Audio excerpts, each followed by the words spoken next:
bertobat ya Bapa. Pimpin masing-masing kami, berikan Roh Kudus-Mu sehingga apa yang kami dengarkan tidak lalu dengan sia-sia. Terima kasih Bapa atas kasih-Mu dan kebaikan-Mu. Di dalam nama Yesus kami berdoa mengucap syukur. Amin. Amin. Amin. Terima kasih untuk doa buka. Ya, kita akan langsung mendengarkan pembahasan dari pelajaran 16 Sekolah Sabat.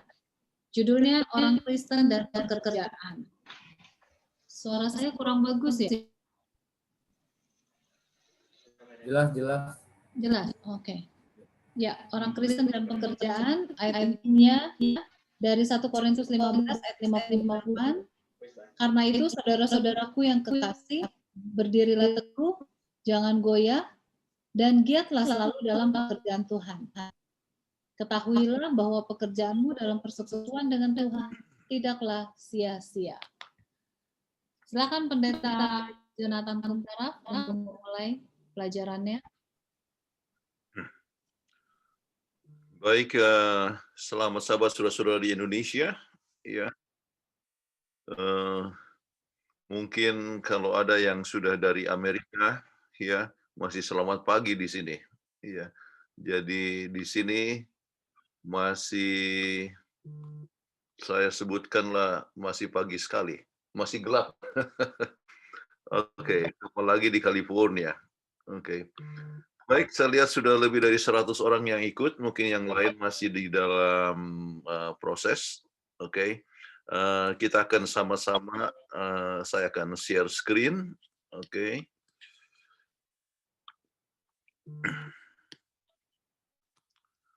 Baik, orang Kristen dan pekerjaan.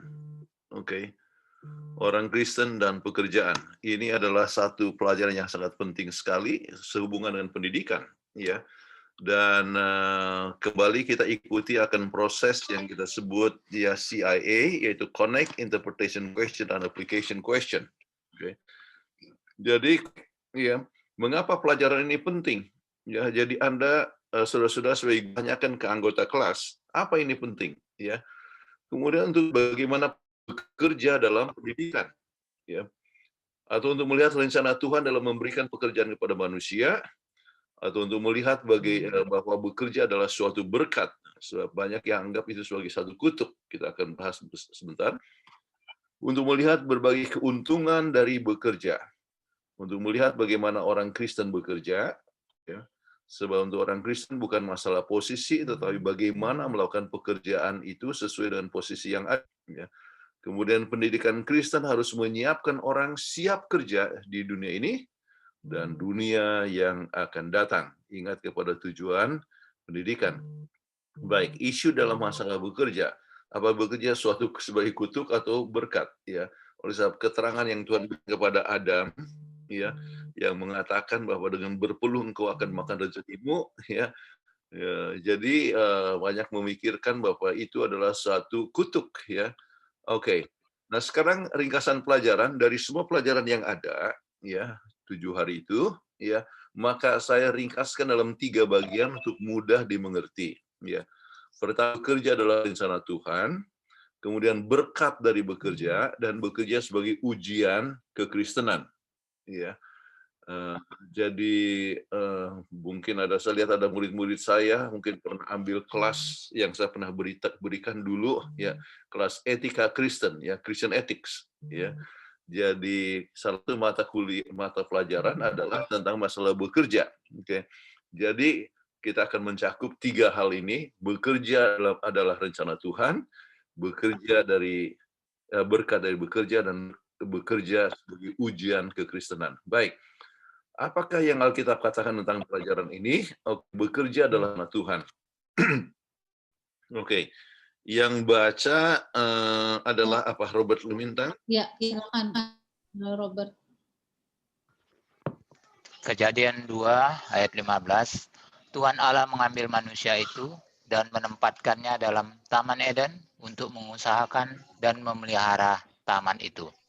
Jadi Adam dan Hawa begitu diciptakan sebelum ada dosa, mereka telah diajak untuk mengusahakan dan memelihara taman itu. Oke, kita coba lihat dulu 3 ayat, ya, sebelum kita melihat pembahasannya. Kemudian Kejadian 3 ayat 17 sampai 19. Apakah Cynthia sudah ada?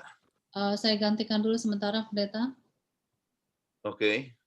Kalau Cynthia sudah ada, nanti dia cek ini. Kejadian slide-nya. Oke. Kejadian 3, Silakan. 17 sampai 19. Lalu firman-Nya kepada manusia itu, karena engkau mendengarkan perkataan istrimu dan memakan dari buah pohon yang telah kuperintahkan kepadamu, jangan makan daripadanya, maka terkutuklah tanah karena engkau. Dengan bersusah payah engkau akan mencari rezekimu dari tanah seumur hidupmu. Ayat 18, semak duri dan rumput duri yang akan dihasilkannya bagimu, dan tumbuh-tumbuhan di padang akan menjadi makanan. Ayat 19, dengan berpeluh engkau akan mencari makananmu, sampai engkau kembali lagi menjadi tanah. Karena dari situlah engkau diambil, sebab engkau debu dan engkau akan kembali menjadi debu. Oke, jadi kalau lihat dari sini, ya, yang terkutuk adalah apa? Bukan kerjanya, ya. So, banyak yang katakan bekerja adalah satu kutuk dan dianggap bahwa di surga tidak akan lagi bekerja. Oke, jadi di sini adalah terkutuklah tanah. Ya. Artinya orang harus lebih kerja keras dibandingkan dengan pada masa di Taman Eden. Oke. Kemudian bagaimana bekerja di dunia baru? Yesaya 65 ayat 21 sampai 22. Robert. Yesaya 65 ayat 21 dan 22. Mereka akan mendirikan rumah-rumah dan mendiaminya juga. Mereka akan menanami kebun anggur, dan memakan buahnya juga. Mereka tidak akan mendirikan sesuatu supaya orang lain mendiaminya, dan mereka tidak akan menanam sesuatu supaya orang lain memakan buahnya. Sebab umur umatku akan sepanjang umur pohon, dan orang-orang pilihanku akan menikmati pekerjaan tangan mereka.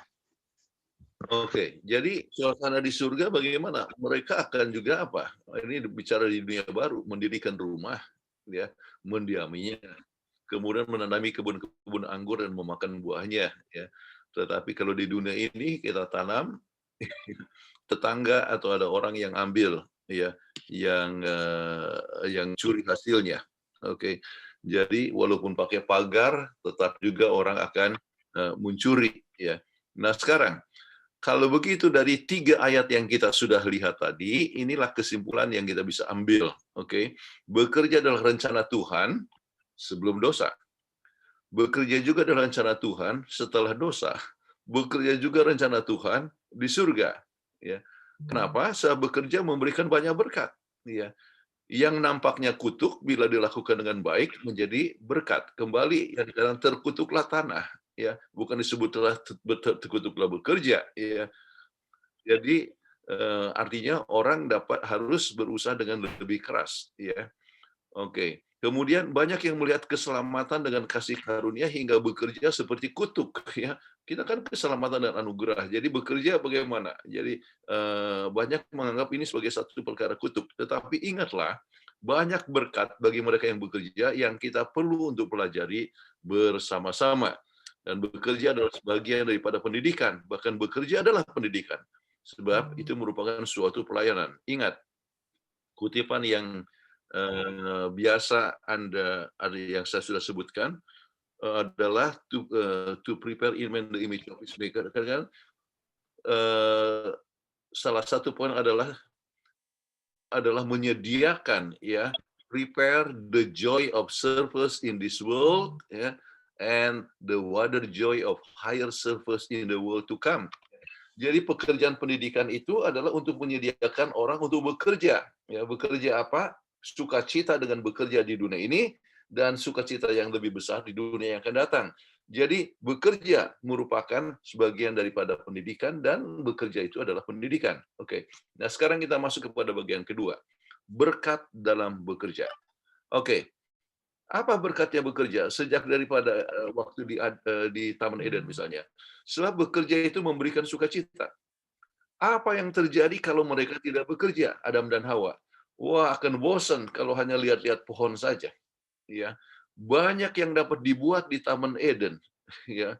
Apakah mungkin menambah lagi tanaman-tanaman baru dan sebagainya, ya. Jadi banyak yang dapat dibuat, itulah sebabnya maka mereka diminta untuk bekerja. Kemudian faktor yang kedua adalah Tuhan sendiri pencipta, Tuhan juga bekerja. Dan kita dibuat sesuai dengan peta Allah, kalau begitu kita perlu bekerja. Ya. Jadi kalau disebutkan manusia diciptakan sesuai dengan peta Allah, ya Allah sendiri bekerja, maka kita pun harus apa? Bekerja. Kemudian faktor yang berikut adalah untuk self-disiplin. Ingat hukum keempat, 6 hari lamanya engkau bekerja dan melakukan segala pekerjaanmu. Ya, Keluaran 20 ayat 10 sampai 11. Oke. Tetapi hari ketujuh adalah hari Sabat Tuhan Allahmu, maka hendaklah kamu janganlah melakukan pekerjaan. Oke. Nah, sekarang jadi dengan demikian bahwa kita bisa lihat bahwa bekerja merupakan satu self disiplin dalam mengikuti akan hukum Tuhan, oke, menurut akan hukum Tuhan. Jadi bukan malas-malas saja, ya, tetapi untuk menurut akan artinya rencana Tuhan di dalam soal kehidupan. Oke, untuk memberikan kebahagiaan. Oke, siapa yang baca? Peggy? Untuk memberikan kebahagiaan. Aku tahu bahwa untuk mereka tak ada yang lebih baik daripada bersuka-suka dan menikmati kesenangan dalam hidup mereka. Dan bahwa setiap orang dapat makan, minum, dan menikmati kesenangan dalam segala jerih payahnya. Itu juga adalah pemberian Allah. Pengkhotbah 3 ayat 12 dan 13. Terima kasih. Jadi Tuhan ini satu berkat dalam bekerja, yaitu sebab bekerja itu memberikan kebahagiaan. Ya, kita lihat hasil jerih payah kita, ya. Ya, saudara-saudara, sederhana saja. Kalau Anda tanam toge, ya, dengan kacang hijau, ya, dalam waktu 3 hari sudah panen, wah senang. Hanya toge ini 3 hari, ya. Jadi kami sering bikin toge sendiri, ya. Jadi lihat hasilnya aja itu sudah menyenangkan, ya, padahal itu bukan kerja keras toh, hanya tinggal siram air aja sehari sekali, ya. Nah, jadi gereja memberikan bagian, apalagi orang yang tanam, ya, misalnya tanam durian, ya, sesudah beberapa tahun muncul, ya, itu memberikan suatu sukacita, ya, melihat kesenangan daripada jerih payah kita. Jadi itu adalah suatu berkat. Kemudian mengikuti teladan Tuhan, ya, Yohanes 5 ayat 17. Robert? Masih ini belum di mute. Ya, di unmute. Ya, mengikuti teladan Tuhan, Bapakku bekerja sampai sekarang, maka aku pun bekerja juga. Oke, jadi Allah Bapa bekerja, ya. Kemudian Yesus bekerja, Roh Kudus bekerja. Kalau begitu kita pun harus bekerja. Jadi kita itu mengikuti teladan Tuhan, ya, kembali sebab kita diciptakan sesuai dengan peta Allah. Oke. Jadi kalau kita lihat Pengkhotbah 7 ayat 13 dikatakan perhatikanlah pekerjaan Allah, ya. Pekerjaan yang luar biasa dengan alam semesta ini. Maranatha 350 dikatakan he is a constant worker. Jadi Tuhan itu adalah yang senantiasa bekerja. Jadi kalau kita bekerja itu berarti kita mengikuti akan teladan daripada Tuhan sendiri. Baik, untuk menjauhkan kita daripada pencobaan. Oke, ini dalam bahasa Inggris tapi saya rasa saya terjemahkan dalam bahasa Indonesia. Oke, silakan Peggy. Robert aja. Silakan Robert. Oh, sorry. Ya, Saudara Robert silakan. Ya, ini benar. Salah satu perlindungan paling pasti dari kejahatan adalah pekerjaan yang berguna, sementara kemalasan adalah salah satu kutukan terbesar. Karena kejahatan, kriminal, dan kemiskinan mengikuti di belakangnya. Mereka yang selalu sibuk yang menjalani tugas sehari-hari dengan ceria adalah anggota masyarakat yang berguna dalam melaksanakan dengan setia berbagai tugas yang ada di jalan mereka. Mereka menjadikan hidup mereka berkat bagi diri mereka sendiri dan bagi orang lain. Hilang. Pendeta hilang. Ya. Kita tunggu. Hilang slide-nya. Enggak, pendetanya hilang juga. Sebentar. Bentar, pendeta masuk lagi. Kita tunggu. Inilah jaringan. Tadi saya juga sempat hilang.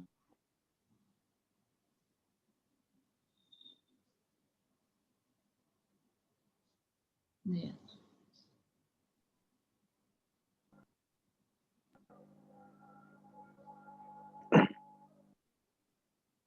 Kita tunggu. Sudah terlihat? Nah, pendeta slide-nya hilang. Slide-nya hilang. Oke. Saya screen lagi ya. Share screen lagi.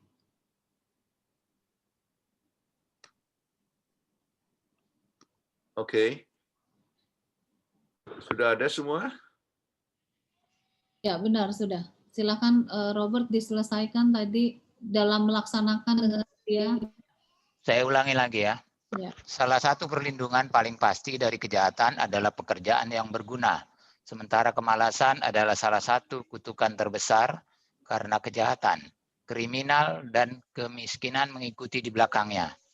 Mereka yang selalu sibuk, yang menjalani tugas sehari-hari dengan ceria, adalah anggota masyarakat yang berguna dalam melaksanakan dengan setia berbagai tugas yang ada di jalan mereka. Mereka menjadikan hidup mereka berkat bagi diri mereka sendiri dan bagi orang lain. Kerja keras menjauhkan mereka dari banyak jerat orang yang masih menemukan kerusakan untuk dilakukan oleh tangan-tangan yang malas. Oke. Jadi kita lihat di sini, saya mencari ini kutipan ya, oleh sebab saya ingat waktu mengajar dulu ya, bahwa salah satu kutukan terbesar di dalam kampus adalah kalau orang tidak kerja. Ya. Jadi bekerja itu dapat melindungi ya kita daripada kejahatan dan kesibukan ya. Jadi dengan kesibukan kita tidak ada kesempatan untuk jatuh di dalam suatu pencobaan. Ya. Jadi kalau orang bekerja ya, maka ia akan melindungi ya. Banyak orang yang terlindung daripada pencobaan oleh sebab ia adalah orang yang bekerja. Kita ingat pengalaman daripada dalam Alkitab ya, Daud pada saat orang lain kerja keras dan berperang, dia tinggal di istana, dan apa yang terjadi ya, dia tergoda ya, jatuh. Kenapa? Oleh sebab ia dalam keadaan tidak kerja ya. Coba kalau dia ikut berperang ya, maka dia tidak akan jatuh. Kemudian apa yang terjadi? Saya tidak sebutkan di sini. Sodom dan Gomora ya. Kenapa begitu jatuh ya, terlibat dalam kejatuhan sampai ada kenal dengan istilah sodomik dan sebagainya ya. Salah satu oleh sebab itu tanah terlalu subur dan sebagainya sampai mereka malas-malas ya, suruh orang lain yang kerja, kemudian mereka malas-malas dan timbullah berbagai macam kejahatan. Jadi kejahatan terjadi oleh sebab tidak bekerja. Nah, itulah sebabnya kemalasan harus diatasi. Baik, saya berikan beberapa kutipan ya di dalam Amsal 21:25, kemudian ini adalah Amsal 6 ayat 6 sampai 11. Boleh siapa yang baca? Peggy? Amsal 21 ayat 25, si pemalas dibunuh oleh keinginannya karena tangannya enggan bekerja. Amsal 6 ayat 6, hai pemalas, pergilah kepada semut, perhatikanlah lakunya dan jadilah bijak. Amsal 6 ayat 7, biarpun tidak ada pemimpinnya, pengaturnya atau penguasanya. Amsal 6 ayat 8, ia menyediakan rotinya di musim panas dan mengumpulkan makanannya pada waktu panen. Jadi kita diajak untuk belajar dari semut, ya. Kenapa? Oleh sebab semut ya ternyata luar biasa, dia bisa bekerja dengan sangat keras. Oke, masih tentang mengatasi kemalasan harus dikalahkan, ya. Teruskan. Amsal 6 ayat 9. Hai pemalas, berapa lama lagi engkau berbaring? Bilakah engkau akan bangun dari tidurmu? Ayat 10, tidur sebentar lagi, mengantuk sebentar lagi, melipat tangan sebentar lagi untuk tinggal berbaring. Ayat 11, maka datanglah kemiskinan kepadamu seperti seorang penyerbu, dan kekurangan seperti orang yang bersenjata. Baik, terima kasih. Kalau kita lihat ya, kenapa dua orang yang bersaudara ya kadang-kadang nasibnya itu berbeda sesudah puluhan tahun. Ya kebetulan kita yang hidup yang sudah di atas 70 tahun melihat apa yang terjadi dengan kita punya murid-murid, dengan saudara-saudara dan sebagainya. Umumnya mereka yang tidak mau kerja ya, tidak menghasilkan sesuatu perkara yang artinya yang bermanfaat. Kemudian kita dapatkan orang yang kerja keras itu hidupnya berubah. Hidupnya sangat berubah. Jadi Tuhan sengaja berikan kepada kita kesempatan untuk bekerja untuk apa? Supaya melindungi kita daripada segala macam pencobaan. Kemudian ini kita masih berbicara tentang berkat dalam bekerja. Merasakan berkat Tuhan menjadi producer, bukan hanya consumer. Masing-masing ya di masyarakat kita perlu producer, kita perlu consumer, dan kita adalah consumer. Kita harus beli makanan, kemudian kita makan, ya. Tetapi diajak juga untuk menjadi producer. Baik. Peggy boleh baca Ulangan 16 ayat 15.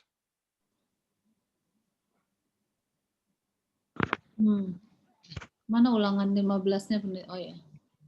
7 hari lamanya harus engkau mengadakan perayaan bagi Tuhan Allahmu di tempat yang akan dipilih Tuhan. Sebab Tuhan Allahmu akan memberkati engkau dalam segala hasil tanahmu dan dalam segala usahamu, sehingga engkau dapat bersukaria dengan sungguh-sungguh. Ya, Ulangan 16 ayat 15.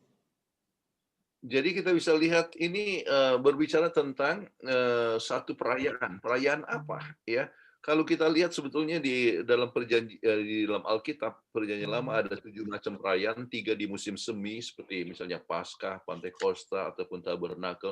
Kemudian kita coba lihat di dalam pada musim gugur ya ada 4 macam perayaan ya. Dan perayaan itu seperti misalnya hari Grafirat ya, itu adalah satu hari di mana orang rayakan, tetapi bukan hanya mengenai masalah perayaan Grafirat ataupun Tabernakel, tetapi ada satu perayaan itu adalah merupakan juga satu ucapan syukur. Oke, bersyukur atas berkat Tuhan. Sebab kenapa? Sebab itu adalah masa panen. Ya, jadi kalau masa panen itu merupakan suatu masa yang menyenangkan, ya. Mereka melihat berkat Tuhan dalam memberikan akan hasil yang luar biasa. Oke. Nah sekarang yang berikut berkat yang lain, ya nomor 8. Robert. Enak tidurnya orang yang bekerja, baik ia makan sedikit maupun banyak. Tetapi kekenyangan orang kaya sekali-kali tidak membiarkan dia tidur. Amsal 5 ayat 12. Ya. Bisa tidur adalah suatu berkat kan. Kalau orang-orang kadang-kadang sampai malam susah untuk tidur. Nah, bagaimana supaya kita bisa tidur dengan baik? Ya, ini bisa bekerja. Dan kalau kita bicara tentang kerja di Amsal ini, artinya pada masa lalu adalah di dalam bekerja dalam menggerakkan tangan, ya, menggerakkan tangan dan sebagainya, bukan pekerjaan kantoran. Ya, jadi kalau Anda yang bekerja di kantor memerlukan juga gerak badan, ya, exercise dan sebagainya. Jadi kalau situ badan itu capek, dia bisa tidur dengan enak, ya. Jadi itu adalah suatu berkat. Kemudian berkat yang rohani, ya, yang lain. Kita coba lihat Peggy, Yohanes 9 ayat 4. Yohanes 9 ayat 4, kita harus mengerjakan pekerjaan Dia yang mengutus aku selama masih siang. Akan datang malam, di mana tidak ada seorang pun yang dapat bekerja. Jadi ini kita harus bekerja sementara hari siang, ya. Sebab ada waktu di mana kita tidak bisa kerja lagi. Satu hal yang sangat menarik, anak kami Andrew, ya, pada hari Jumat, ya, tanggal 5 April 2013, ya. 1 hari sebelum dia kena kecelakaan, ya. Maka dia kerja di kantornya, jadi ketemu dengan Ibu Winnie Shim, ya. Kenapa kerja? Hari Jumat di sini kan Anda tidak perlu kerja, ya. Terus apa yang dia katakan? Ya, kita harus kerja selama siang dan akan datang malam di mana tidak ada seorang pun yang dapat bekerja, ya.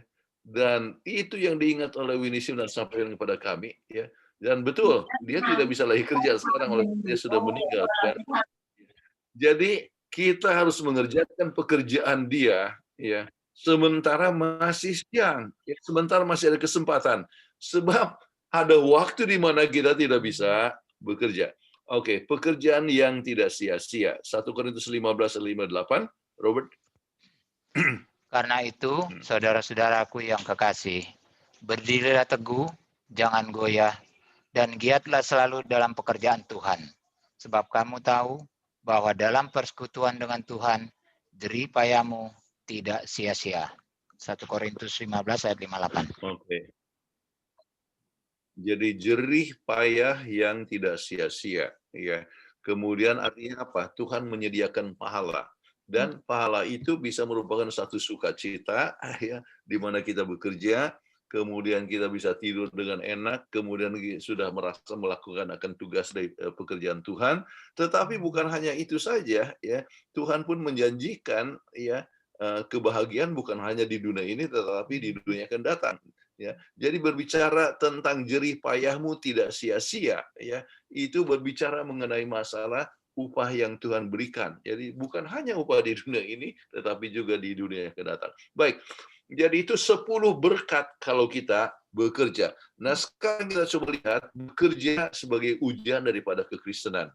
Ya. Nah, kita lihat Pengkhotbah 9 ayat 10. Iya, Pengkhotbah 9 ayat 10. Segala sesuatu yang dijumpai tanganmu untuk dikerjakan, kerjakanlah itu sekuat tenaga. Karena tak ada pekerjaan, pertimbangan, pengetahuan, dan hikmat dalam dunia orang mati. Kemana engkau akan pergi? Terima kasih. Kemana engkau akan pergi? Oke, jadi ini berbicara apa? Kalau kita mau kerja, ya, dikatakan kerjakanlah sekuat tenaga. Artinya kita harus buat sesuatu yang terbaik, ya. Kenapa? Kalau kita sudah mati, kita tidak bisa kerja lagi. Jadi inilah kesempatan di mana kita melakukan pekerjaan itu harus dengan sekuat tenaga, ya. Sementara kita masih hidup. Jadi buatlah sebaiknya. Tidak lagi ada kerjaan, ya, di dunia orang mati kecuali sesudah kita tiba di surga nanti. Oke. Kemudian kan orang tua selalu katakan kalau mau kerja, kerjakanlah dengan baik. Itulah yang anjuran orang tua yang harus kita ikuti. Dan kita orang Kristen harus punya rumah, mempunyai reputasi. Reputasi yang bagaimana? Harus excellence, ya. Bukan hanya dilihat oleh manusia, tetapi Tuhan yang melihat. Makanya kita coba lihat ayat yang berikut, ya. Kita dapatkan di dalam Kolose 2 ayat 23 dan 24, ya. Siapa yang baca, Robert? Apapun juga yang kamu perbuat, perbuatlah dengan segenap hatimu seperti untuk Tuhan dan bukan untuk manusia. Kamu tahu bahwa dari Tuhanlah kamu akan menerima bagian yang ditentukan bagimu sebagai upah. Kristus adalah Tuhan dan kamu hambanya. Kolose 3 ayat 23 dan 24. Oke. Ini kalimat ini diperintahkan, dikatakan untuk siapa? Untuk para budak, ya. Jadi mereka itu kerjakan segala macam pekerjaan, dikatakan dia buatlah dengan segenap hati untuk Tuhan, bukan untuk manusia. Jadi apakah itu dia bekerja sebagai janitor, ya, ya. Saya ingat dulu, saya tidak tahu kalau orang-orang yang sekarang masih ingat nama Muhammad Ali. Muhammad Ali itu adalah petinju yang luar biasa dan dia selalu katakan, I am the greatest. Aku adalah yang terbesar. Kemudian, tapi hal yang sangat yang dia pernah katakan juga adalah, although I'm a janitor, ya, I am the greatest. Ya. Artinya maksudnya apa? Walaupun saya kerja sebagai janitor, tukang bersih-bersih, tukang sapu misalnya, saya tetap yang terbaik. Kenapa? Sebab kita bisa melaksanakan pekerjaan itu dengan sebaik mungkin, ya, apapun pekerjaan kita. Ya. Dan itu menurut seperti apa yang kutunjukkan kepadamu. Kita coba lihat sesuai dengan rencana Tuhan. Ya, kita coba lihat di dalam Keluaran 25 ayat 9. Menurut segala apa yang kutunjukkan kepadamu sebagai contoh kemah suci dan sebagai contoh segala perabotannya, demikianlah harus kamu membuatnya. Kemudian kalau kita baca Keluaran 25, itu kan semua instruksi untuk membangun Ka'bah, ya. Jadi dia punya tenda bagaimana, kemudian benang-benang talinya harus bagaimana, ya.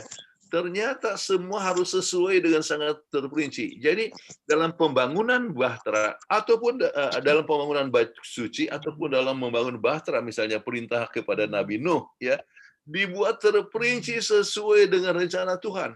Ukurannya, panjangnya, lebarnya dan sebagainya, ya. Jadi kalau begitu, ya, kita lihat bahwa Tuhan tidak terima pekerjaan sembarangan. Ya, Tuhan menghendaki supaya kita itu adalah melakukan dengan sangat teliti. Kenapa? God is perfectionist. Ya, Tuhan itu adalah sempurna dan Tuhan mau supaya kita lakukan pekerjaan itu dengan sangat teliti. Jadi kita harus lakukan sesuai dengan rencana Tuhan. Baik, contoh hidup dalam Alkitab, kita ambil contoh misalnya Yohanes 20 ayat 6 dan 9. Maka datanglah Simon Petrus juga menyusul dia dan masuk ke dalam kubur itu. Ia melihat kain kapan terletak di tanah, sedang kain peluh yang tadinya ada di kepala Yesus tidak terletak dekat kain kapan itu, tetapi agak di samping di tempat yang lain dan sudah tergulung. Maka masuklah juga murid-murid yang lain yang lebih dahulu sampai di kubur itu, dan ia melihatnya dan percaya. Sebab selama itu mereka belum mengerti isi kitab suci yang mengatakan bahwa ia harus bangkit dari antara orang mati. Apa yang menyebabkan mereka percaya?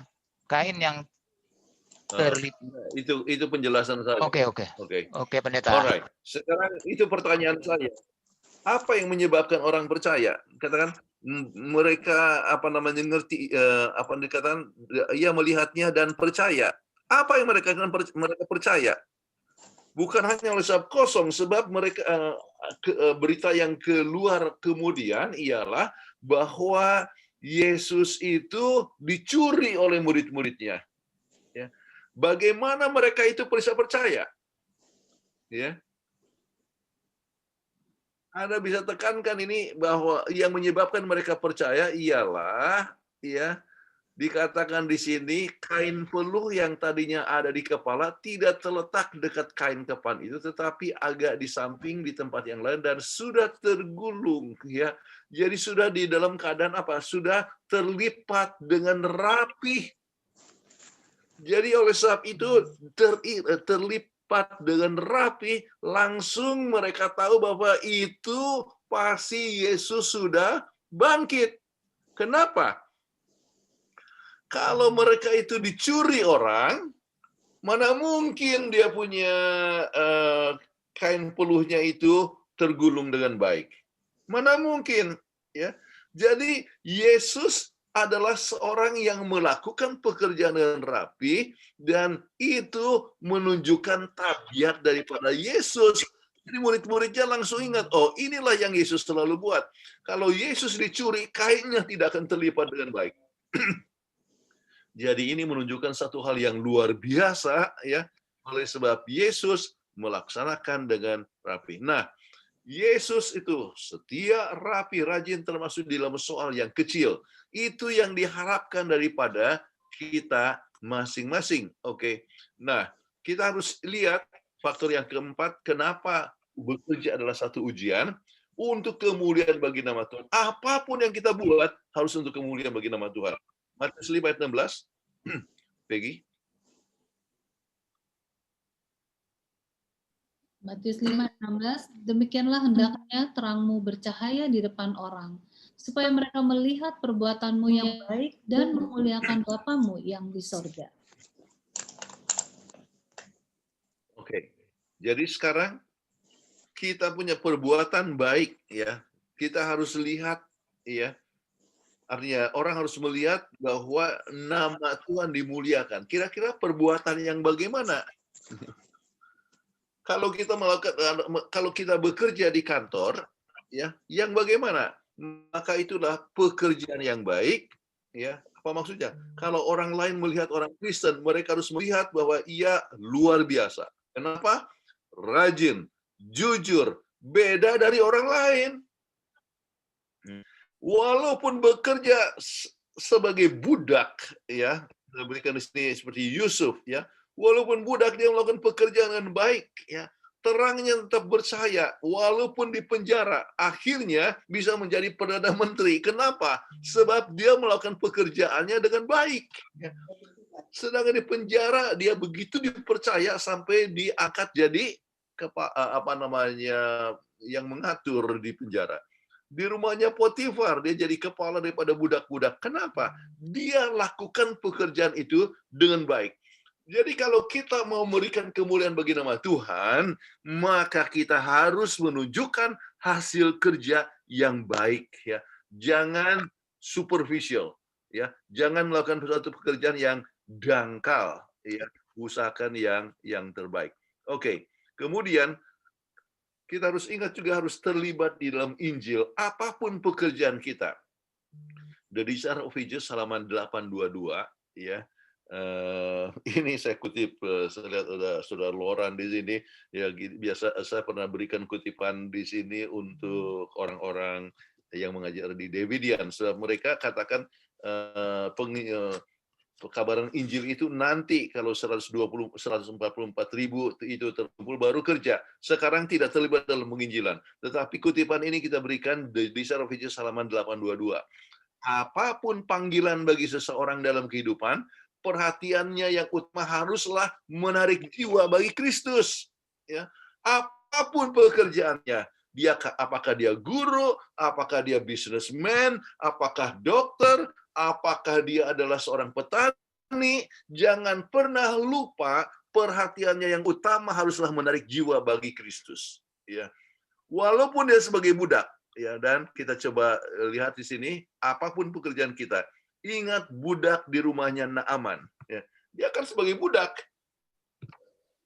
Tetapi apa yang terjadi? Dia ya memberitahu tentang oleh sebab dia punya bosnya itu kena kusta, dia mengabarkan menjadi saksi, ya, untuk ya memperkenalkan Elisa kepada Naaman.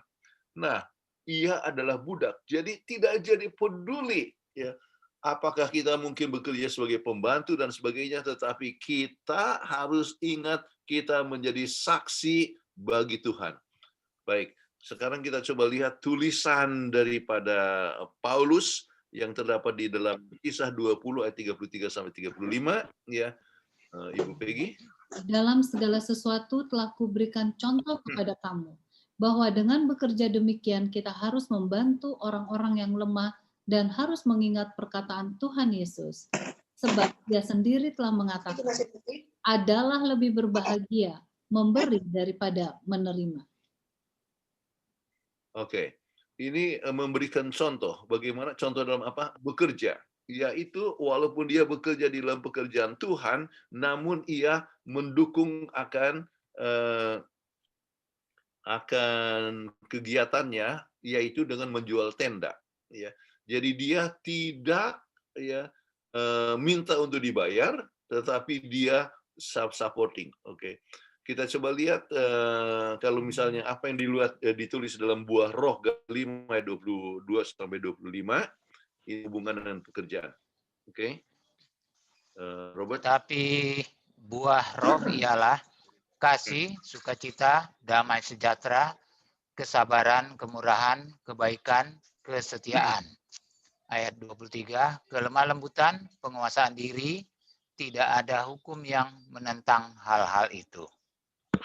Nah, ini apa hubungannya dengan soal pekerjaan? Ya, kita harus ingat, kalau karunia rohani, tidak semua orang punya karunia rohani yang banyak, mungkin hanya satu atau dua, ya, karunia rohani. Tapi buah roh, semua bisa punya buah roh. Selama seorang bersekutu dengan Tuhan bisa menghasilkan akan buah roh. Nah, apa itu buah roh? Kasih, sukacita, damai sejahtera, kesabaran, kemurahan, kebaikan, dan kesetiaan. Kelemah lembutan, penguasaan diri. Apa maksudnya? Apa hubungannya di dalam pekerjaan? Itu berarti kita kerjakan pekerjaan itu dengan setia, dengan sukacita. Pekerjaan itu kita lakukan dengan kesabaran.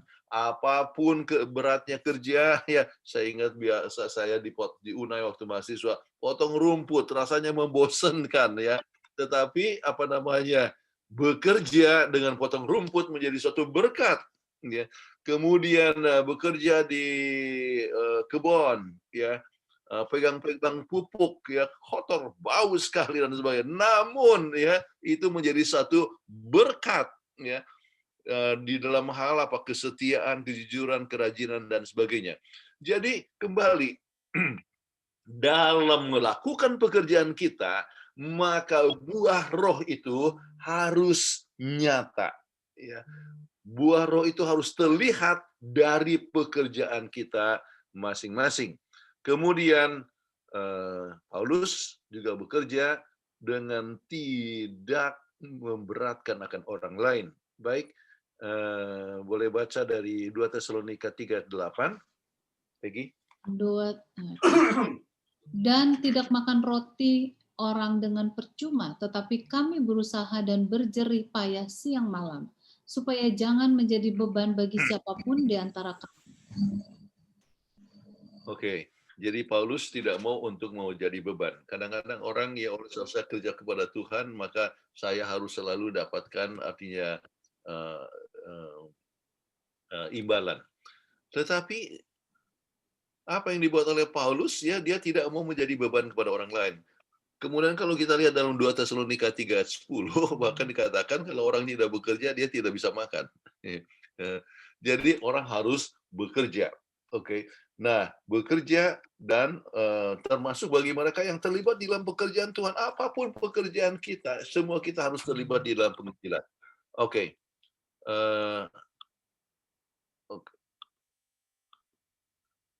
Ingat amaran, ya, amaran dalam bekerja. Yeremia 1 ayat 16. Robert. Pendeta, slide-nya hilang. Slide-nya hilang, Pendeta. Oh, sorry. Aneh ini kadang-kadang. Oke. Boleh. Sudah ada? Ya, ini slide. Yeremia 1 ayat 16 sudah ada, Pendeta. Iya. Tolong baca Yeremia 1 ayat 16. Oke. Maka aku akan menjatuhkan hukumku atas mereka karena segala kejahatan mereka, sebab mereka telah meninggalkan aku dengan membakar korban kepada Allah lain dan sujud menyembah kepada buatan tangannya sendiri. Oke. Nah, apa masalahnya dengan orang-orang Yahuda di sini? Ya, mereka sembah sujud membuat menyembah kepada buatan tangannya sendiri. Oke. Dengan sini apa yang mereka buat itu adalah patung, ya. Jadi oleh sebab patung itu adalah buatan mereka, maka mereka itu menyembah buatan tangan sendiri, ya. Itunya sama dengan menyembahkan diri sendiri, ya. Dalam pekerjaan kita apapun, kita jangan langsung menyembah buatan hasil pekerjaan kita. Tidak peduli bagaimanapun hebatnya pekerjaan kita, itu adalah oleh sebab Tuhan yang bekerja dalam diri kita. Nah, saya berikan di sini untuk supaya Anda lihat masalah dengan Menara Babel. Apa masalahnya mereka sampai Tuhan, ya, memberikan bahasa dan mereka menjadi tercerai berai kemana-mana, ya. mereka membangun membangun akan Babel, menara ini untuk menunjukkan diri mereka itu sanggup untuk menghadapi Tuhan. Mereka menyembah buatan tangan sendiri. Ya. Nah, dalam pekerjaan kita, ya, kita harus berhati-hati. Jangan sampai kita katakan oleh sebab saya, ya, maka orang itu dibaptis. Oleh sebab saya gereja ini dibangun. Oleh sebab saya, ya, maka sekolah ini dibangun. Kita harus ingat kita hanyalah alat dalam pekerjaan Tuhan. Kita bersyukur bisa ambil bagian dalam pekerjaan Tuhan, oke? Jadi membangun adalah untuk kemuliaan bagi nama Tuhan, bukan untuk kemuliaan diri sendiri. Ini adalah suatu amaran kepada kita masing-masing.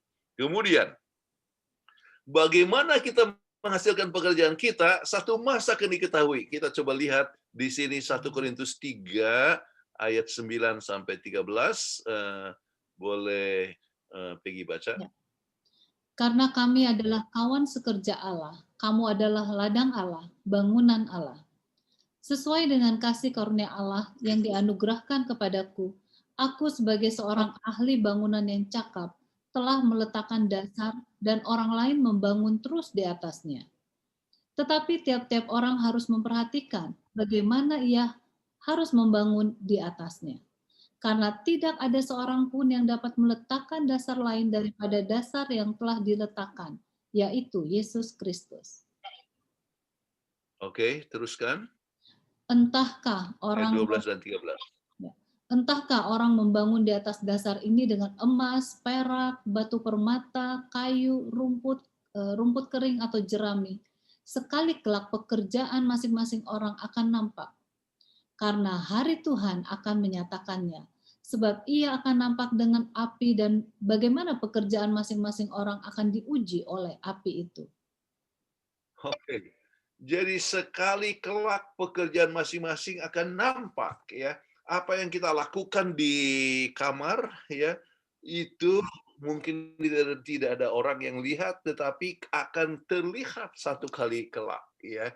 Jadi kecuali kita datang kepada Tuhan memohonkan akan pengampunan yang luar biasa, ya, maka kita harus ingat pekerjaan apapun yang kita buat, kita harus lakukan dengan sangat hati-hati untuk kemuliaan bagi nama Tuhan. Nah, di sini saya ada ilustrasi, Anda bisa gunakan atau tidak. Ada seorang pembangun. Dia bangun bagus sekali, kemudian akhirnya bosnya katakan, ya, ini bangunan yang terakhir, ya, bangunan yang terakhir, ya. Coba kerjakan, ya, ini dengan sebaiknya, ya. Memang orang ini sudah tua, dia mau pensiun. Kemudian dia pikir, ya, ini bangunan terakhir, saya sudah setia, saya punya bos, sudah untung banyak selama ini, ya. Maka dia sekarang mulai ganti pikiran, dia mulai tidak jujur. Kemudian apa yang dia buat, bahan-bahannya tidak sebaik seperti yang dia biasa buat, ya. Dia ambil untung, taruh uangnya di bank, kemudian dia meminta uang yang banyak, tetapi tidak sebaik, ya, besinya kualitasnya tidak bagus. Dia punya atapnya tidak sebaik seperti yang biasa dia buat. Kemudian jadilah ini rumah, ya, dia serahkan kepada bosnya, dia punya kunci, ini sudah jadi, ya. Kemudian bos ini katakan, terima kuncinya, terus dikatakan, ini rumah adalah untuk kamu sebagai hadiah atas apa yang kau telah buat selama ini. Wah, dia kaget. Kemudian langsung terpikir apa yang terjadi. Rumah ini saya tidak buat sebaiknya, padahal ini adalah untuk saya sendiri. Ya. Jadi bisa dibayangkan bahwa rumah ini akan cepat bocor, akan cepat rubuh, akan cepat retak-retak. Kenapa? Sebab hasilnya tidak sebaik, artinya bahannya tidak sebaik seperti yang dia buat. Nah, itu yang dimaksudkan. Satu waktu akan terbuka semua hasil kerja kita. Ya, itulah sebabnya kita harus lakukan dengan sebaik-baiknya. Baik, kemudian berikan pengalaman bagaimana Anda mendapatkan berkat dalam bekerja. Anda bisa sampaikan, tanya kepada anggota kelas bagaimana kita dapatkan bekerja dan berkat dalam bekerja. Untuk saya sendiri adalah self-supporting. Ya, saya tidak pernah di-upgrade oleh organisasi, ya. Namun dengan senang bekerja. Waktu SMA sudah jual SD, SMP, SMA. SD saya sudah kerja keras. Ya, yaitu jual-jual kue, ya. Diminta oleh orang tua, ya. Namanya Chinese selalu diajak untuk bekerja. Tetapi itu semua berguna untuk pekerjaan saya sebagai pendeta. Jangan biasa jual kue waktu kecil. Ya. Kemudian waktu SMP, SMA yang melakukan pekerjaan tagih-tagih rekening, ya, dan sebagainya. Kemudian sampai kepada ya di Unai kerja keras untuk bayar uang sekolah ataupun biaya-biaya yang lain. Sampai ambil pasca sarjana, sampai ambil doktor, saya harus kerja di Kanada. Ya, saya pernah kerja di mana-mana, di bangunan. Saya pernah jual buku di Kanada, di Chicago ataupun di California, dan semuanya itu berguna untuk saya. Ya, hasil pekerjaannya merasakan sukacita. Ya, kita pernah bahas apa yang disebut the joy of achievement. Tuhan memberikan kepada kita sukacita di dalam mencapai sesuatu. Tuhan memberikan itu sukacita kepada kita. Dan jadi saudara-saudara bisa menyampaikan di kelas pengalaman masing-masing. Oke, kesimpulan. Tuhan merencanakan agar manusia bekerja waktu di Eden, di dunia ini, bahkan di surga nanti. Ya. Rencana Tuhan agar manusia bekerja adalah untuk kebaikan manusia, agar manusia dapat menikmati berkat bekerja, tidak bosan, rasa sukacita melihat hasil pekerjaan, mengurangi pencobaan, dan memuliakan Tuhan dengan hasil pekerjaan kita. Pekerjaan adalah ujian untuk orang Kristen. Bukan soal ada pekerjaan, tetapi bukan soal apa pekerjaannya, tetapi bagaimana kita melakukan pekerjaan itu. Jadi mungkin pekerjaan sebagai budak, tapi dia laksanakan dengan baik. Ya, mungkin saja kita sebagai accountant, bukan manajer, ya, tapi melaksanakan tugas dengan baik. Itulah yang kita harus lihat. Umat Kristen harus jadi saksi melalui hasil pekerjaan yang menunjukkan kerajinan, kejujuran, dan hasil terbaik yang dilakukan dengan kesungguhan. Dengan demikian nama Tuhan dimuliakan. Jadi itulah poin-poin yang sangat penting untuk kita. Kesimpulannya, kemudian aplikasi. Apakah saya menjunjung tinggi pentingnya bekerja untuk orang muda kita? Ya. Bagaimana kita mendidik orang muda kita untuk bekerja dan berdikari selama dalam pendidikan? Ya. Jadi mereka harus diajar bekerja, dan untuk itu kita harus mulai di rumah tangga. Saudara-saudara yang jadi bapak, ibu ataupun opa, oma, ajarlah anak-anak itu, cucu-cucu itu bekerja. Cucu-cucu kami sudah kami ajak bekerja, ya. Apakah itu kadang-kadang sederhana saja, masukkan buah ke mixer untuk bikin jus misalnya dan sebagainya, itu sederhana tapi mereka senang. Oke. Buat kado, ya, bungkus-bungkus gift untuk mereka yang di Afrika, seperti sekarang kan dalam masa Christmas, ya, maka orang-orang di Afrika, ya, perlu kadang-kadang gift, ya. Jadi anak-anak bikin banyak sekali gift, ya, anak-anak ikut membungkus dan sebagainya. Jadi ajak mereka, walaupun mereka masih 6 tahun dan 8 tahun, ya, hajar mereka untuk bekerja. Kemudian apa kita menjadi saksi bagi Tuhan melalui pekerjaan kita? Apa saja pekerjaan kita? Ya, oke. Itu pelajaran kita, intinya question and answer. Saya lihat ada masuk ini dari saudara Bernard Sagala. Apakah boleh orang Advent bekerja di satu perusahaan yang bergerak di bidang produksi yang bahan bakunya adalah kategori haram, seperti di perusahaan rokok, dan apakah gereja bisa menerima berpuluhan KRL karenanya tersebut, artinya karya tersebut? Oke. Kemudian apakah gereja bisa mencadangkan sejumlah dana untuk berbisnis sesuai dengan prinsip Kristen guna membantu anggota yang perlu pekerjaan? Yang pertama, ya, saudara-saudara, ya, beberapa poin yang kita ingin sebutkan. Yang pertama, kita hindarkan kalau ada hal yang bisa menjadi suatu batu sandungan. Jadi kalau ini menjadi satu batu sandungan, lebih bagus jangan lakukan. Ya. Tetapi ya, saya tahu ada anggota kita yang bekerja, misalnya di Kediri di perusahaan rokok, ya, dan dia memberikan persepuluhan. Nah, sekarang saya mau tanya, ya, apa itu? Saya lihat dalam perbincangan termasuk babi, tanam cengkeh juga untuk rokok. Ya, tetapi cengkeh juga digunakan untuk apa? Bahan-bahan makanan. Kami di sini ada cengkeh ya, yaitu untuk masak bukan untuk jadi rokok. Sesuatu perkara yang kita harus ingat ya, masalah rokok, masalah babi, walaupun disebutkan Alkitab, itu adalah hukum apa? Kesehatan. Ini tidak menentukan antara ya selamat atau tidak. Saya mau tekankan kepada saudara-saudara, keselamatan hanyalah oleh sebab Yesus Kristus. Kemudian kalau kita menerima Yesus Kristus, maka kita menurut hukum Tuhan, kemudian menurut akan hukum Tuhan, dan kita akan menurut akan hukum kesehatan. Ya. Tetapi jangan pernah salah bahwa kalau misalnya kita tidak merokok, maka kita akan masuk surga. Ya. Jadi harus tahu bedanya bahwa ini adalah untuk kesehatan kita. Jadi kalau misalnya bekerja di perusahaan rokok, ya itu adalah ya perusahaan yang tidak sehat, oke, tidak sehat. Tetapi ya itu tidak menyebabkan misalnya seorang tidak boleh bekerja di situ. Ya kalau misalnya dia sama sekali tidak ada lagi pekerjaan, ini satu-satunya, ya maka ini tidak sehat, ya. Namun bukan berarti ini menentukan dia punya keselamatan. Jadi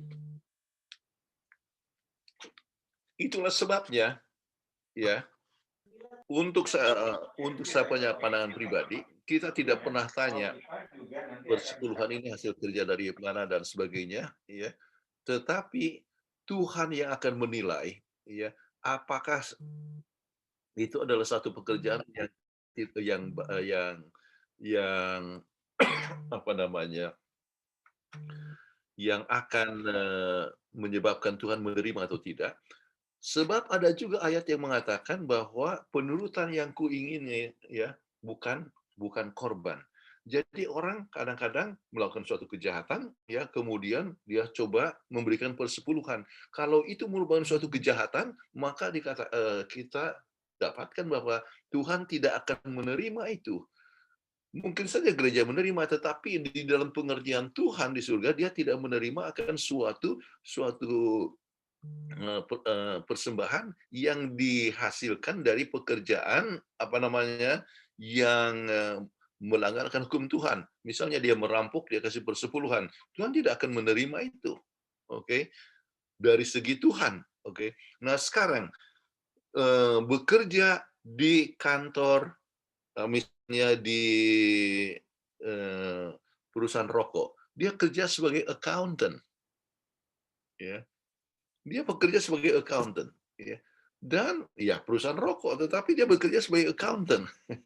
Jadi apakah salah bekerja sebagai accountant? Ya. Jadi untuk hal ini kembali katakan bahwa rokoknya tidak sehat, mengganggu, ya. Tetapi ya, itu bukanlah sesuatu perkara yang menyebabkan seorang menentukan keselamatan, tidak. Ya. Jadi untuk saya kembali bahwa sesuatu yang menyebabkan batu sandungan hindarkan. Kalau ini bisa menimbulkan permasalahan ya, jadi akhirnya jadi batu sandungan. Kenapa? Sebab dia bekerja di perusahaan ini rokok dan sebagainya. Jangan lakukan ya. Tetapi saya tidak akan katakan bahwa itu adalah sesuatu perkara yang menjadikan satu dosa yang menyebabkan dia tidak bisa masuk surga, bukan. Ya, saya tidak akan tidak berani untuk katakan demikian. Ya, sebab ini adalah masalah kesehatan. Saya mudah-mudahan saya punya pandangan ya itu bisa Anda mengerti dalam hal ini. Ya, oke. Apakah gereja bisa mencadangkan sejumlah dana untuk bisnis sesuai dengan prinsip Kristen guna membantu anggota yang perlu pekerjaan? Nah, kita ada beberapa program, misalnya ADRA. ADRA itu mempunyai banyak proyek. Salah satu adalah income generating project, memberikan modal.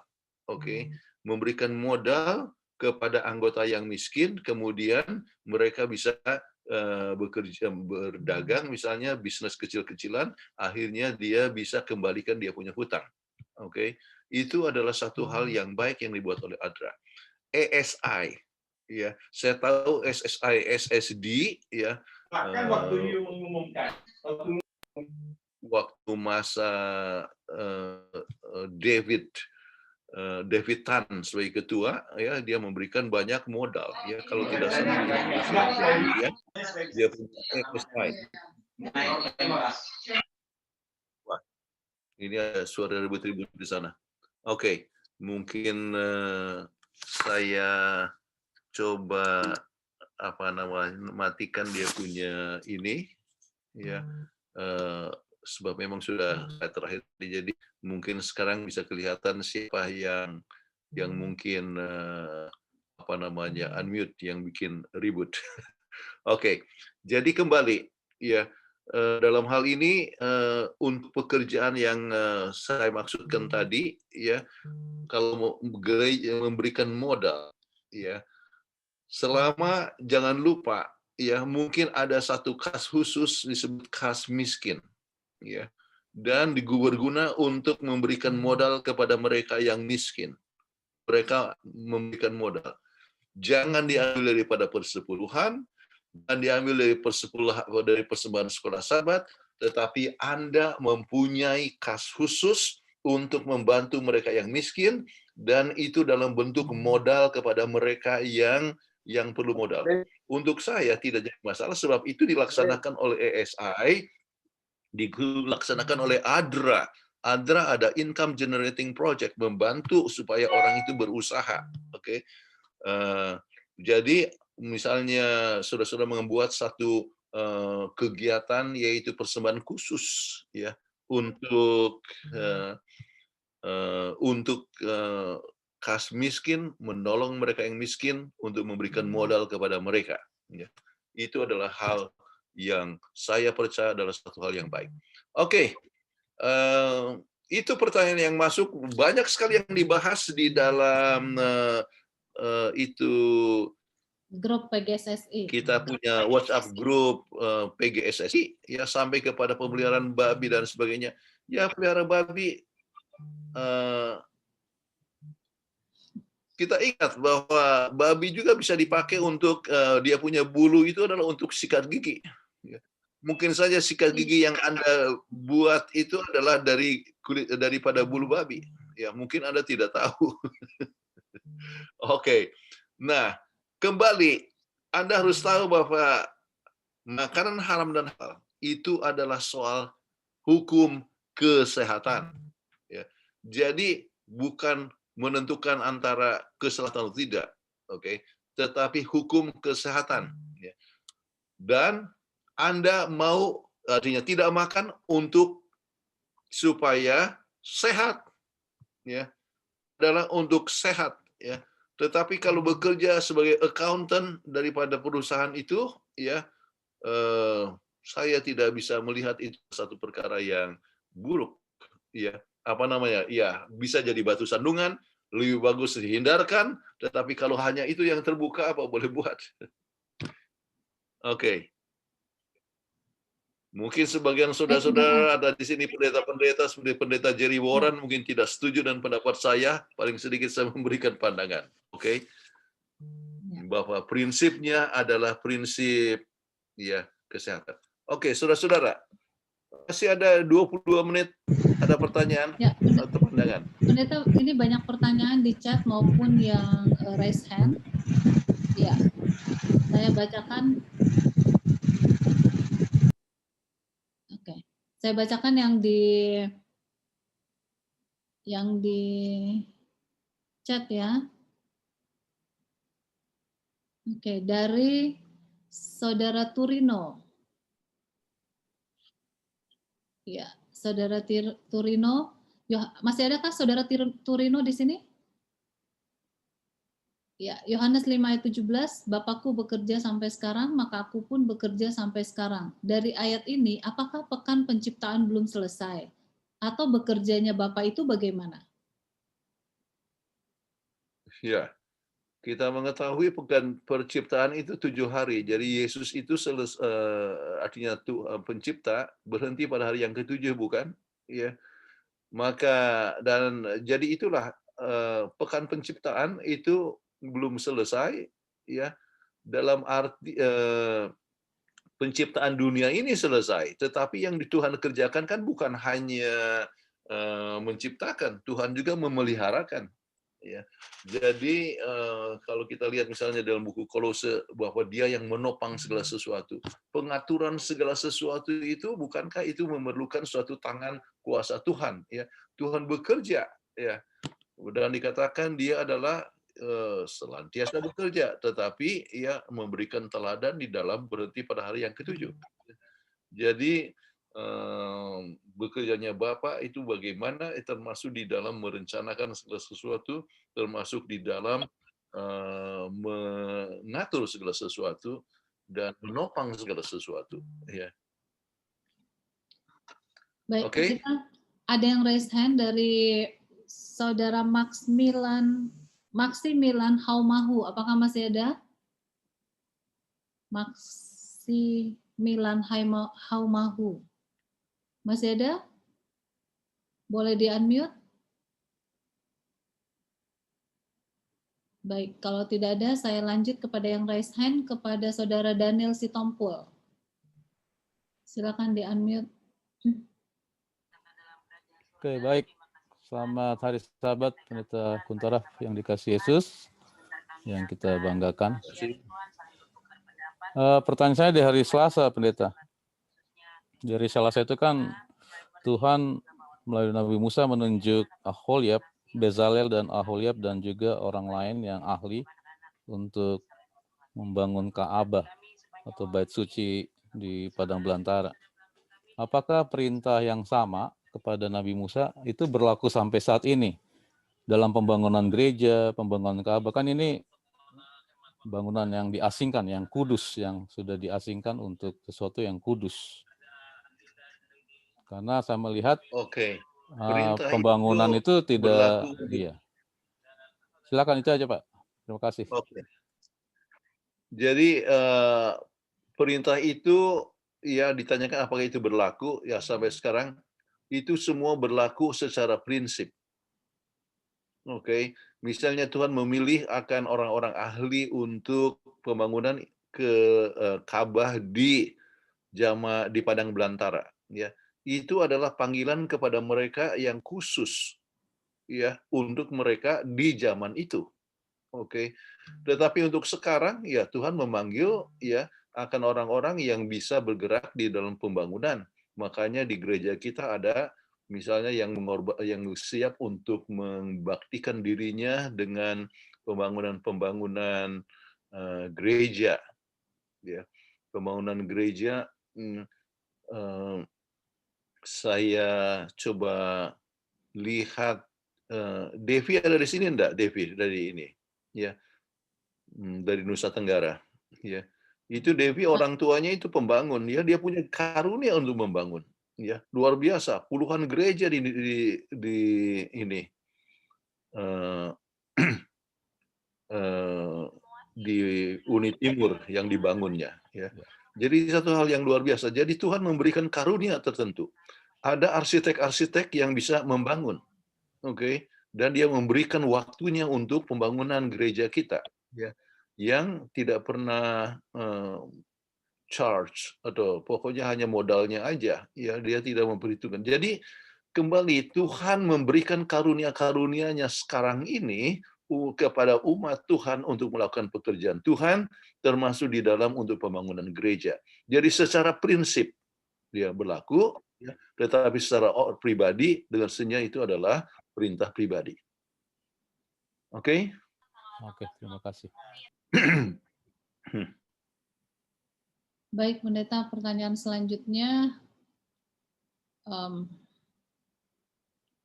Ya, tadi yang resen nggak ada. Pertanyaan selanjutnya dari Saudara Pulo Lasman di chat.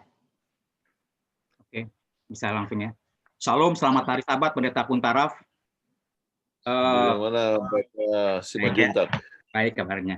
Pak Pendeta, saya minta diupdate lagi, dipertegas lagi, nanti mungkin bisa dibagikan ke kelas UKSS kita.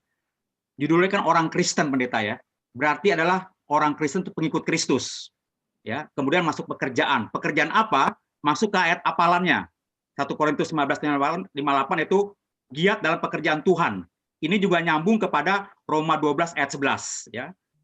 Berarti bahwa di hari Minggu kita update lagi bahwa kita sebenarnya bekerja itu bukan hanya mencari nafkah, mencari uang, mencari ekonomi. Pendeta Puntar mengatakan janganlah kita seperti tikus.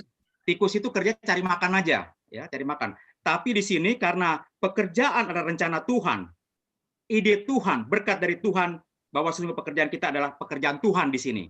Dibuktikan dengan kita bekerja adalah ada misi di sini, yaitu pelayanan dan penginjilan. Tadi dipertegas oleh buku Roh Nubuat, supaya jangan kita dikatakan di hari Jumat kita jadi pekerja keras, siang malam mengorbankan kesehatan kita, mengorbankan keluarga kita. Itu pertanyaan pertama. Karena gini Pendeta, sebentar lagi gereja-gereja di Indonesia ini kan akan ada pelayan-pelayan jemaat tahun 2021 di tengah pandemi COVID-19 ini. Jadi janganlah sampai terjadi kita menolak pekerjaan Tuhan ini. Sementara kita bekerja keras di dunia ini, tapi pekerjaan Tuhan ini kita tolak gitu. Yang kedua Pendeta, hubungan dengan adanya di grup kita cukup bagus Pendeta ya.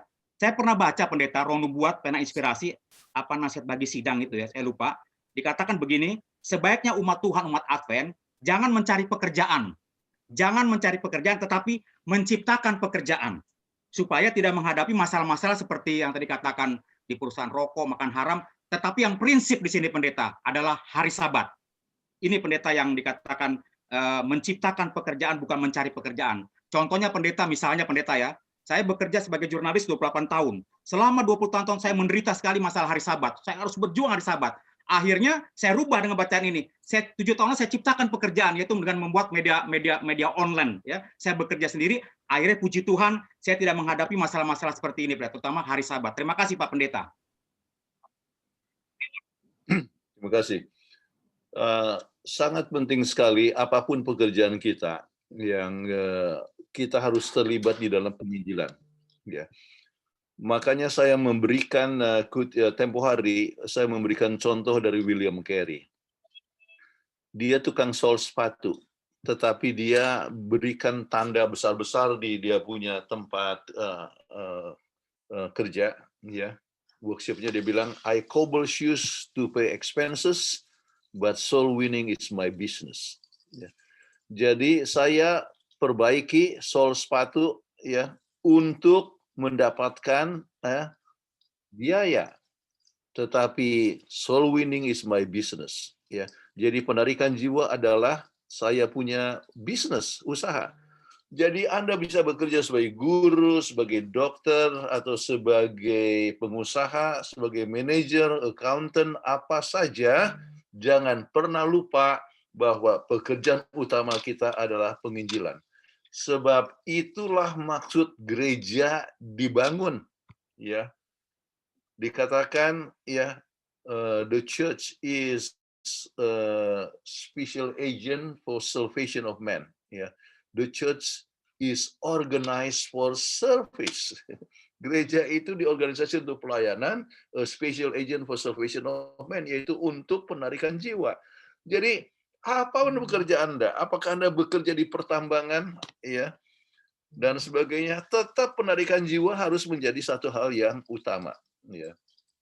Oke, jadi jangan pernah menolak kepercayaan yang diberikan ya oleh jemaat supaya Anda terlibat di dalam usaha penarikan jiwa. Di dalam yaitu untuk membina rohani atau keluar untuk evangelisasi. Yang kedua, bagus untuk menciptakan pekerjaan daripada bekerja. Itu satu hal yang benar sekali ya. Sebab kita sering ada masalah. Waktu saya bikin KKR di India, di Oswald, ya. Ada seorang yang bekerja di Departemen Tourism daripada pemerintah, ya. Dia sebetulnya datang ke situ untuk mendengar Yolanda Innocent. Saya waktu itu bawa Yolanda Innocent dari Amerika, ya. Jadi wah, dia senang sebab dia adalah musisi, ya.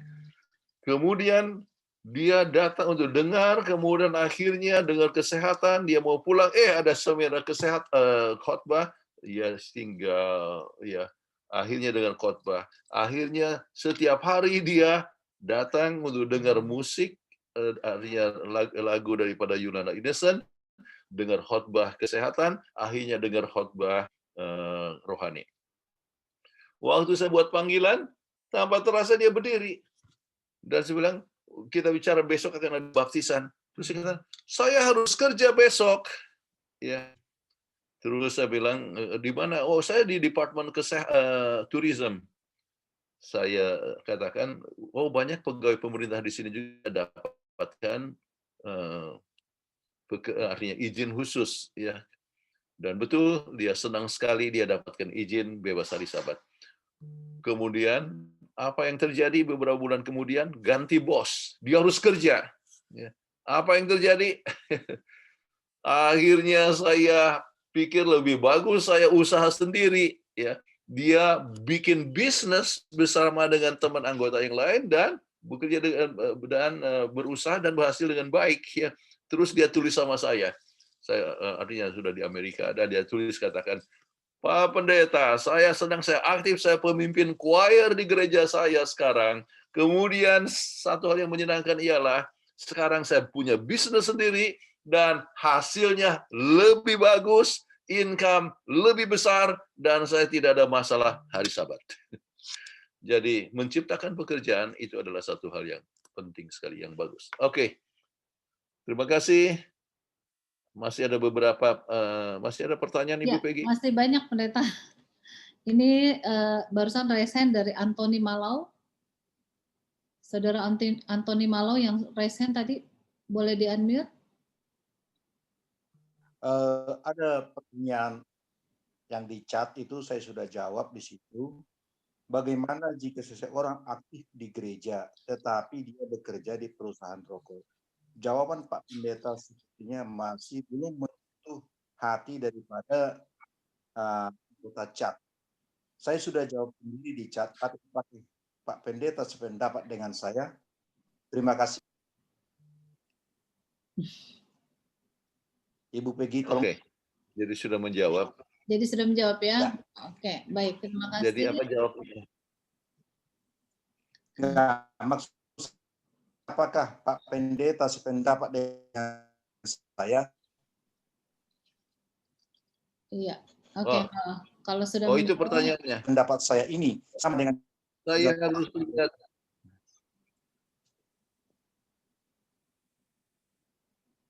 Maksudnya Pendeta tadi sudah menjawab pertanyaannya. Saya Ya. Bukan. Di chat terus ada orang bertanya. Terus saya sudah jawab. Apakah jawaban Pendeta sama dengan jawaban saya? Oh, oke. Yang mana ya Pak? Tolong dibacakan lagi pertanyaannya dan jawabannya, karena ini banyak sekali chatnya. Oh begitu. Oh, sudah panjang sekali Pak. Saya jawab di situ, biarlah badannya yang bekerja, tapi hati dan jiwanya sama Tuhan. Itu jawaban saya. Oke. Baik, terima kasih. Kita lanjut kepada penanya berikutnya dari Guntur Sitorus. Saudara Guntur Sitorus, apakah masih ada di sini?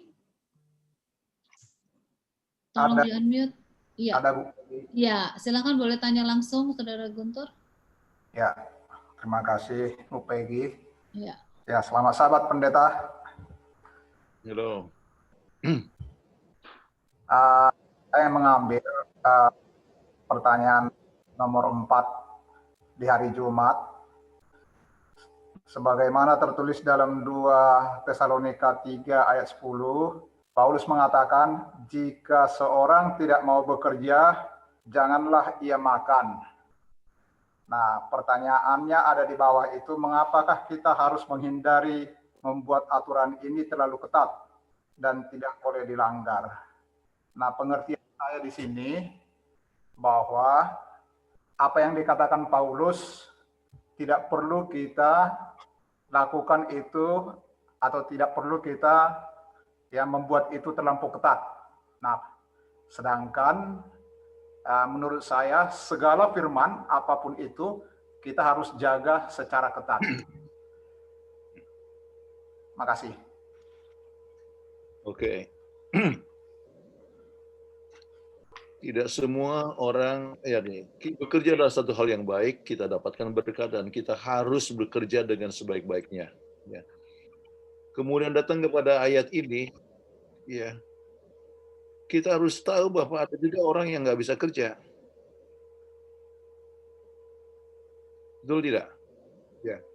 Dalam masa COVID-19, dia mau kerja, tetapi dia tidak bisa kerja. Ya. Oleh sebab misalnya kehilangan pekerjaan. Apakah kita katakan bahwa dia tidak boleh makan sampai dia tidak bisa kerja? Jadi itu maksudnya jangan kita anggap sesuatu hal yang ketat, ya. Sebab dia tidak bisa kerja oleh sebab COVID-19. Jadi mungkin ada alasan-alasan tertentu di mana seorang itu ya tidak bisa bekerja, mungkin juga dia cacat. Ya. Mungkin ada juga orang yang cacat yang tetap bisa melaksanakan akan tugasnya, ya, yaitu dengan kapasitas dia sebagai seorang yang cacat. Tetapi ada keadaan-keadaan tertentu, itulah sebabnya dibilang tidak bisa terlalu ketat. Ya. Dan saya rasa contoh yang terbaik adalah waktu COVID-19. Orang mau kerja, tapi tidak bisa. Bukan berarti ia tidak boleh makan. Oke? Baik. Terima kasih, Pendeta. Baik, Pendeta. Ada pertanyaan dari Henry Fonda. Saudara Henry Fonda? Saudara Henry Fonda, apakah masih ada di sini?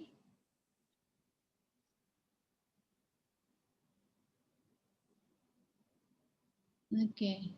Apakah masih ada Saudara Henry Fonda? Bisa di-unmute? Kalau tidak ada, saya langsung kepada Saudara Bernard Simarmata. Saudara Bernard Simarmata?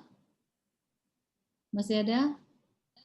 Apakah kita bekerja Halo, ya. mendapatkan Ya, mana nih? Terima kasih. atau kita bekerja memang harus Ya. berpikir bahwa pekerjaan itu Mengenai Saudara Bernard boleh dibuka sudah ininya, videonya? sudah dibuka tapi videonya Iya, karena kita nggak tahu yang ngomong beneran Saudara Bernard atau bukan. ini apa ini? Ya. Mana nggak bisa? Iya, silakan. Nggak bisa.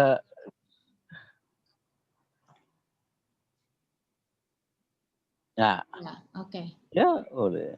Ya. Ya. Apa tadi itu? Mengenai kesehatan.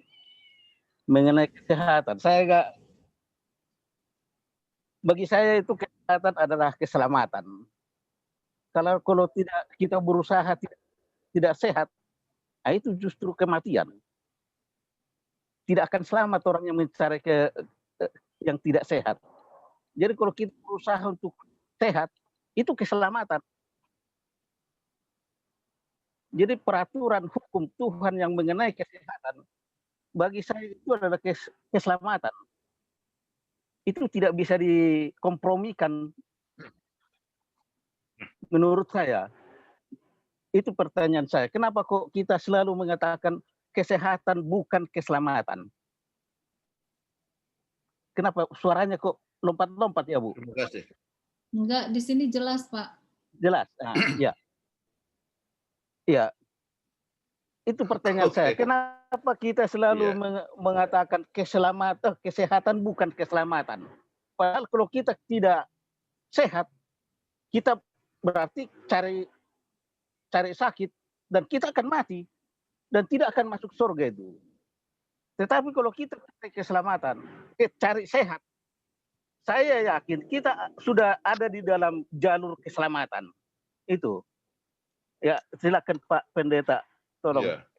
Ya. Terima kasih. Ya, kita makan babi atau tidak, ya, atau kita merokok atau tidak, kita semua akan mati. Oke. Kita harus mengerti, oke. Apapun ya, bagaimanapun kita hidup, ya, kita akan mati kecuali kita tidak sampai ya mati waktu Yesus datang. Itu pertama. Kita semua toh akan mati.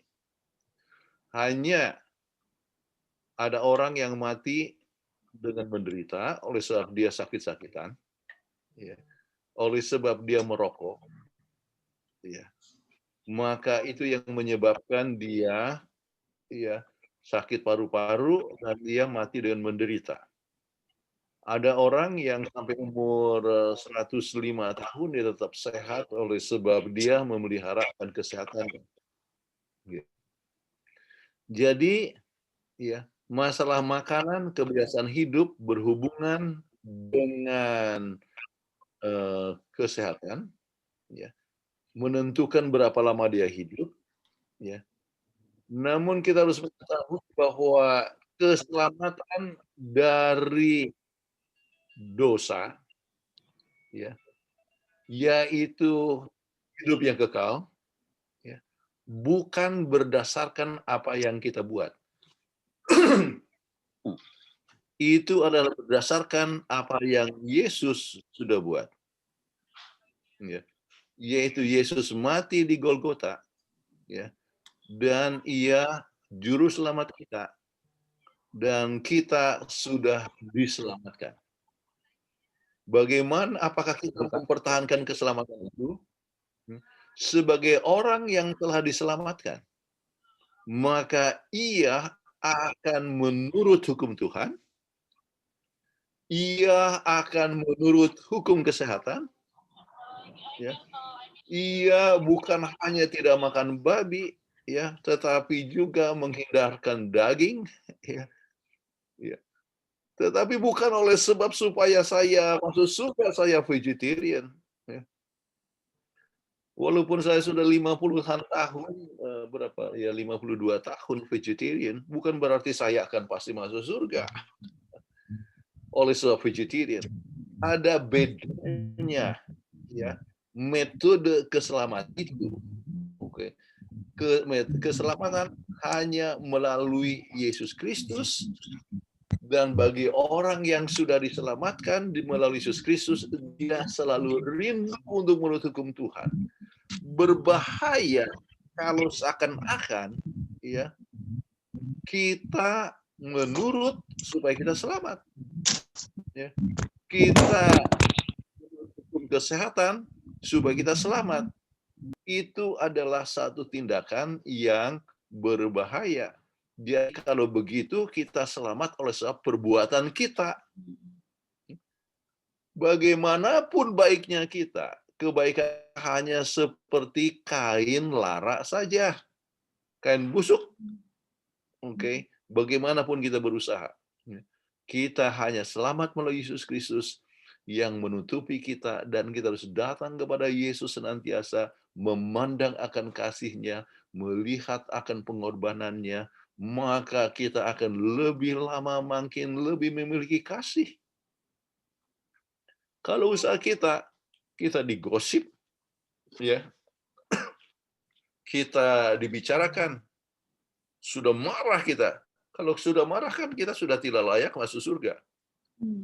Tetapi dengan memandang kepada Yesus, ya, maka kita akan mempunyai kasih sampai mencintai orang yang gosip sama kita,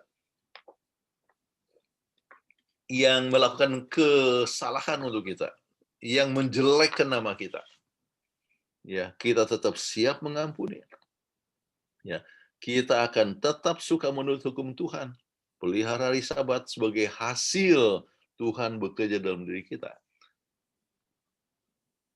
Menurut hukum Tuhan, menurut hukum kesehatan, ya, bukan hanya soal haram dan halal, tetapi antara sehat dan sehat. Memasukkan sesuatu yang tidak sehat kan bukanlah satu perkara yang baik.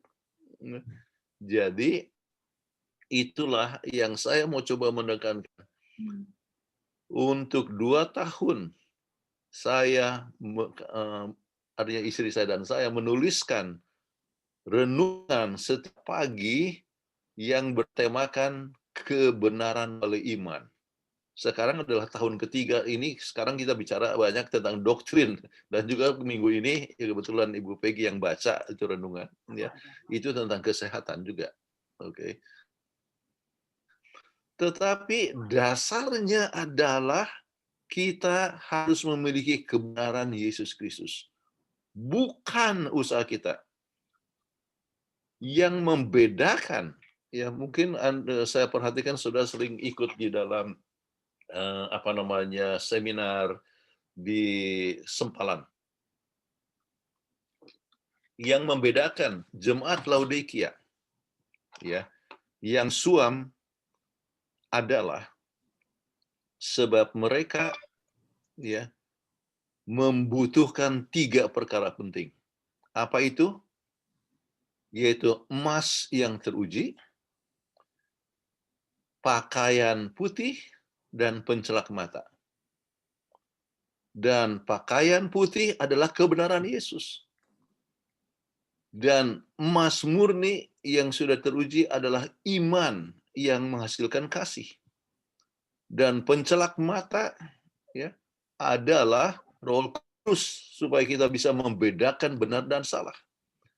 Dan inilah yang dibutuhkan oleh 5 anak darah yang bodoh itu, ya, anak yang berdarah yang pintar, mereka siap kenalnya Roh Kudus. Ya. Jadi kembali, ya, kita perlu mengambil waktu dengan Tuhan sampai kita bisa menemukan kebenaran oleh iman yang dikabarkan oleh Mrs. White tahun 1888. Kalau saja kita dapat lebih mengerti tentang ini, ya, nggak akan ada pertengahan-pertengahan di gereja, ya, semua akan giat. Kemudian kalau kita mengerti ini, semua akan senang melakukan pekerjaan Tuhan dengan sukacita. Kenapa? Sebab kita memandang Yesus, ya, bukan untuk diri kita, tetapi untuk Tuhan Yesus Kristus. Baik. Wah, ini penjelasan saya jadi panjang sekali. Sudah lewat waktunya, Ibu Peggy. Masih Sudah ada, 8.36. saya masih punya pernyataan sedikit, Pak Pendeta. Saya masih ada pernyataan sedikit aja. Karena bedanya manusia yang bertuhan itu dengan setan adalah di penurutan. Setan percaya Tuhan, setan percaya Yesus, tapi tidak menurut.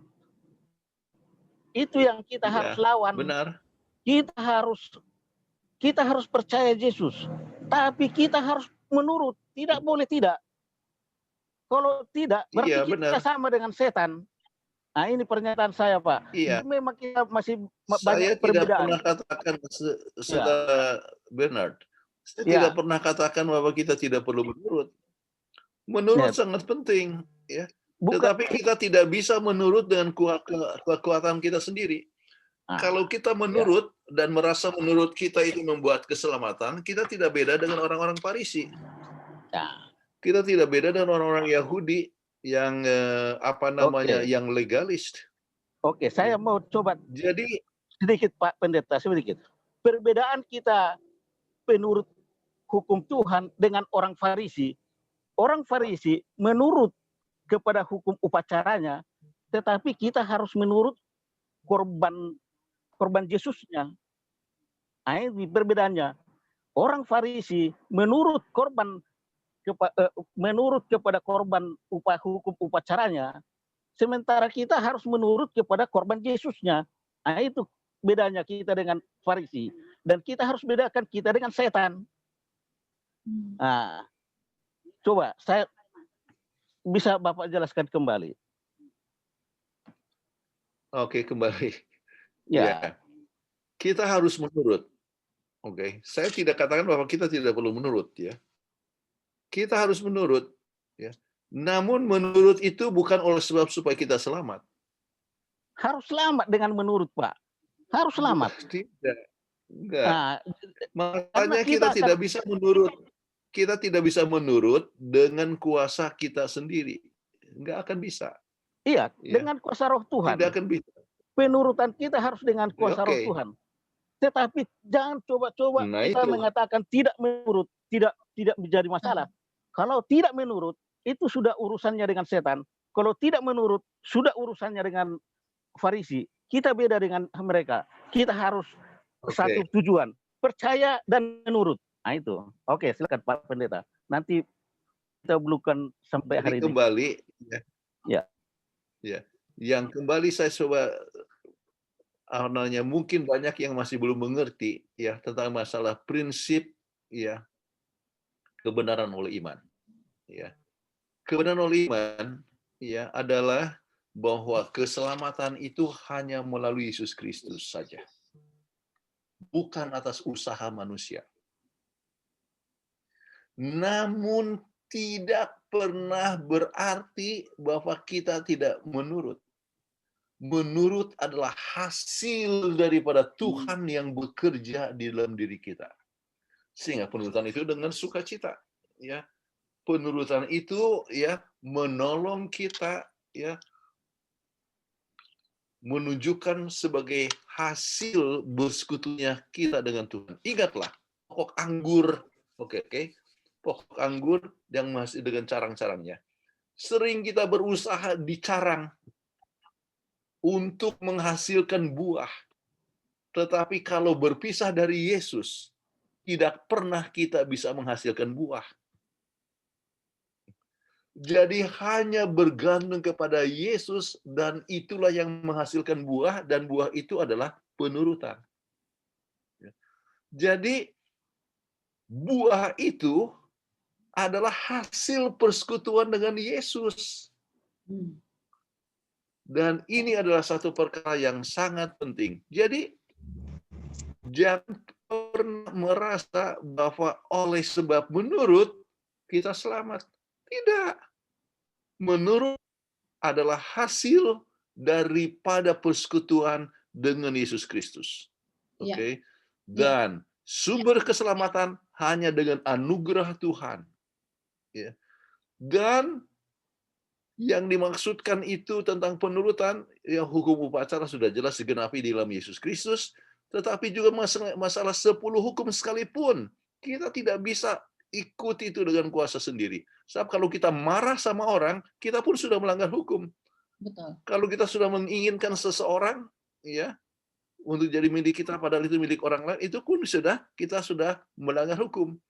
Itulah sebabnya kita harus melihat secara kerohanian bahwa hati kita adalah hati yang baru, yang dihasilkan oleh persekutuan dengan Tuhan, sehingga kita akan selalu rindu untuk menurut di mana saja kita berada.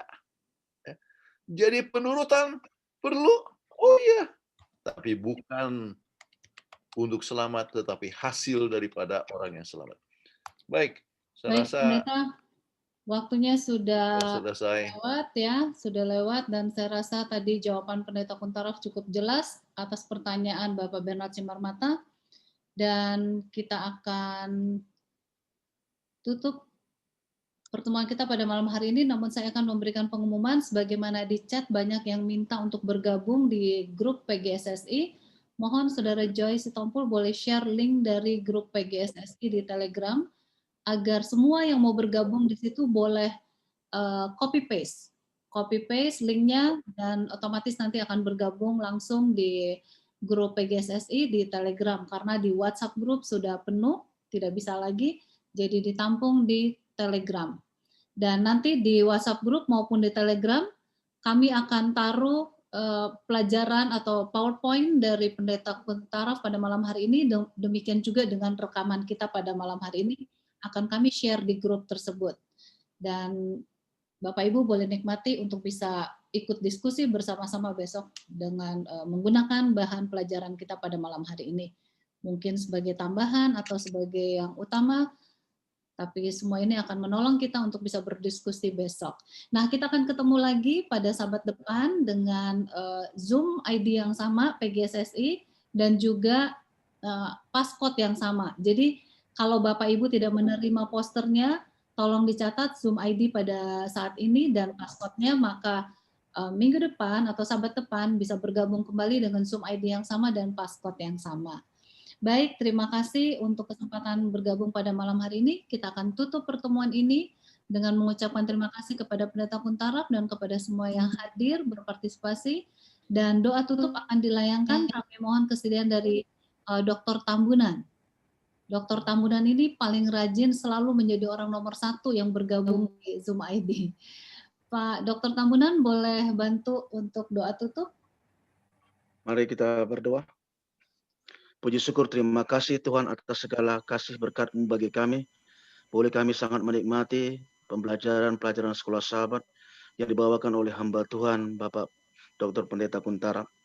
Tuhan kiranya memberikan hikmat dari surga bagi kami semua Tuhan, walaupun kami terbatas dalam segi kemampuan untuk menelaah lebih lanjut, tapi kami percaya bahwa Tuhan memberikan karunia bagi kami masing-masing, sehingga kami Tuhan dapat menyadari hakikat daripada pembelajaran ini Tuhan, bahwasanya kami boleh bekerja khususnya untuk melayani Tuhan di dalam sisa kehidupan kami.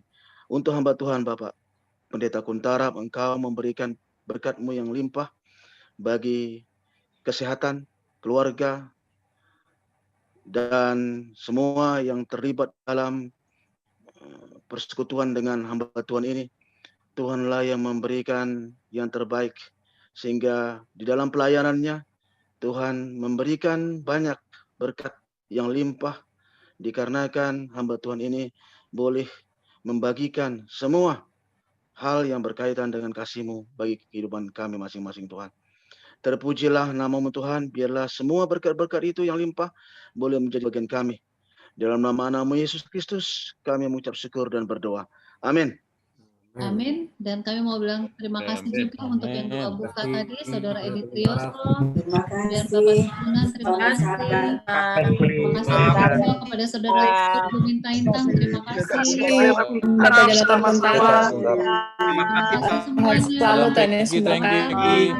semua hamba-hamba Tuhan. Sehat selalu, selamat hari Sabat Tuhan memberkati. Selamat sahabat. Terima kasih semua. Sampai jumpa di baku dapat. Sampai berjumpa lagi. Sehat selalu. Terima kasih. Sahabat semua, Tuhan berkati. Sahabat, Pak Cisto.